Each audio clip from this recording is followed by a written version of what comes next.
Hello दोस्तों, स्वागत है आप सभी का हमारे YouTube channel depth study with Ashish में।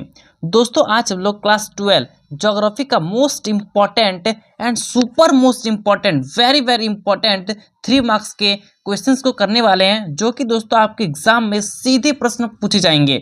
दोस्तों ये जो क्वेश्चन है वो बहुत बार रिपीट हो चुका है, प्लस मैंने जो है दोस्तों मोस्ट इम्पॉर्टेंट करके यहाँ पे रखा हुआ है। तो सारे क्वेश्चंस को आप देखिए, समझिए और खुद से आंसर बनाने का कोशिश कीजिए, ताकि दोस्तों आपको रटना भी नहीं पड़ेगा और अपने एग्जाम में आप अच्छा अटेम्प्ट भी कर पाएंगे। तो चलिए दोस्तों वीडियो को शुरू करते हैं। और सबसे पहला क्वेश्चन, मोस्ट इंपॉर्टेंट क्वेश्चन, जनसंख्या घनत्व से आप क्या समझते हैं। तो दोस्तों ये जो क्वेश्चन है, इस क्वेश्चन को आपको समझना पड़ेगा। यहाँ पे दोस्तों मैंने आंसर लिखा हुआ है कि किसी क्षेत्र में प्रति वर्ग किलोमीटर रहने वाले जनसंख्या को जनसंख्या घनत्व कहते हैं।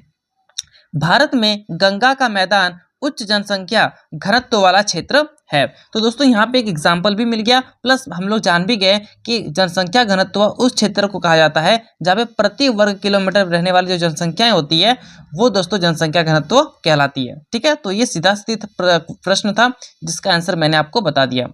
नेक्स्ट क्वेश्चन है, प्रवासन के कोई 3 कारण लिखिए। दोस्तों मैंने जो प्रवासन है अर्थात प्रवास है उसके बारे में मैंने जो है पिछले वीडियो में ऑलरेडी बता चुका हूं, जो कि दोस्तों मोस्ट इंपॉर्टेंट क्वेश्चन का वीडियो था।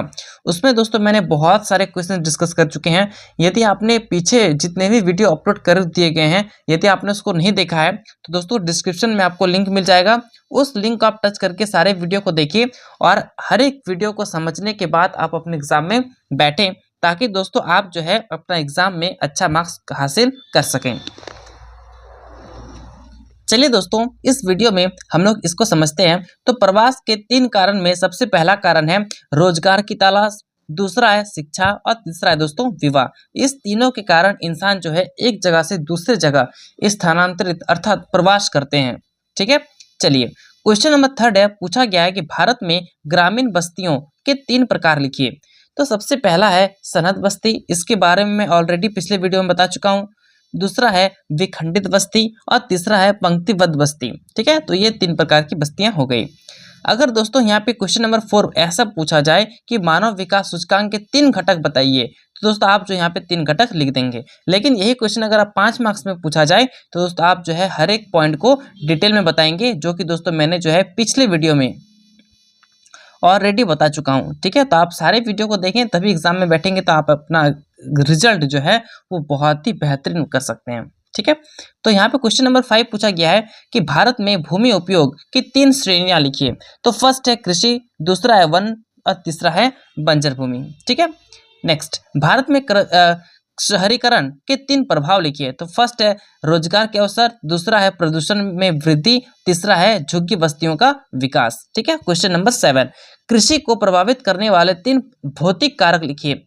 तो 3 भौतिक कारक है, पहला है जलवायु जो कि मोस्ट इंपॉर्टेंट है, दूसरा है मिट्टी ये भी इंपॉर्टेंट है, और तीसरा है स्थलाकृति जो कि ये भी इंपॉर्टेंट है। ठीक है, नेक्स्ट क्वेश्चन नंबर 8 भारत में परिवहन के 3 महत्व लिखिए। फर्स्ट व्यापार में वृद्धि, दूसरा औद्योगिक विकास, तीसरा राष्ट्रीय एकता। तो ये तीनों इंपॉर्टेंट है जो महत्व है परिवहन का। क्वेश्चन नंबर 9 में आपसे पूछा गया है कि भारत में ऊर्जा संसाधन के 3 उदाहरण लिखिए। दोस्तों यहाँ पे जो है ये क्वेश्चन आपका बनता है या तो परंपरागत से पूछ दे या फिर अपरंपरागत से पूछ दे। इस तरह का एक क्वेश्चन आपके एग्जाम में देखने को मिलेगा, चाहे वो ऑब्जेक्टिव में हो या फिर सब्जेक्टिव में हो। ठीक है, आपको देखने को जरूर मिलेगा। तो इसमें आपको लिखना है फर्स्ट कोयला, पेट्रोलियम और सौर ऊर्जा। अगर 5 मार्क्स में पूछा जाए तो इसको आप डिटेल में लिख सकते हैं। नेक्स्ट क्वेश्चन पूछा गया है कि सतत विकास के 3 उद्देश्य लिखिए। तो फर्स्ट है पर्यावरण संरक्षण, दूसरा है संसाधनों को संतुलित उपयोग, तीसरा है भविष्य की सुरक्षा। ठीक है, तो ये तीनों इंपॉर्टेंट है। क्वेश्चन नंबर 11 है कि भारत में औद्योगिक प्रदूषण के 3 प्रभाव लिखिए। तो फर्स्ट है जल प्रदूषण, दूसरा है वायु प्रदूषण और तीसरा है भूमि प्रदूषण। तो ये तीनों जो है।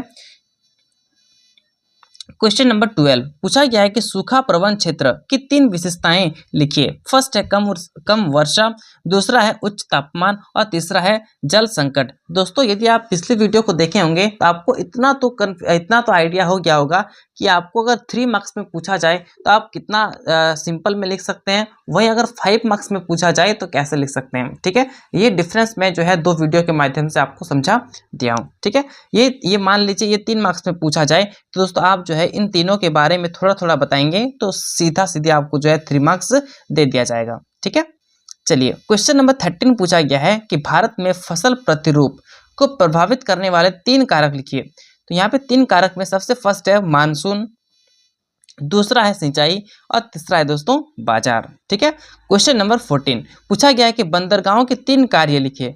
तो बंदरगाह का सबसे मोस्ट इंपॉर्टेंट कार्य है आयात एवं निर्यात, नेक्स्ट है व्यापार का विकास और तीसरा है रोजगार सृजन। तो ये तीनों इंपॉर्टेंट है। क्वेश्चन नंबर 15 में पूछा गया है कि नगरीय समस्याओं के 3 उदाहरण लिखिए। तो फर्स्ट है आवास संकट, दूसरा है यातायात जाम और तीसरा है प्रदूषण। तो ये तीनों जो है नगर की समस्याएं हैं। ठीक है दोस्तों, तो आशा करता हूँ आप जो है इस वीडियो को बहुत ही अच्छे से समझ गए होंगे।